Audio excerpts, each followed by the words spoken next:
Paano kung ang mga patay ay muling nabuhay?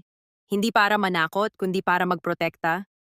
Paano kung ang pinakamalakas mong kalaban ay siya palang magiging pinakamatapat mong kakampi? Ito si Igris, ang Crimson Knight, ang pinakamapanganib na boss ng Gate, at ang aninong piniling lumuhod. Hindi siya madaling bumagsak. Pinilit niyang gamitin ni Jinwoo ang lahat ng lakas at galing niya. Isang tunay na pagsubok ng lakas at determinasyon.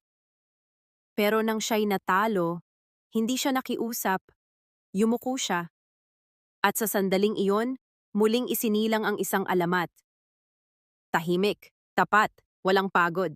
Si Igris ang naging espada ni Jinwoo sa dilim.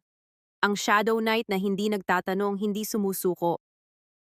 Sa mundong pinaghaharian ng lakas, pinatunayan ni Igris ang isang bagay.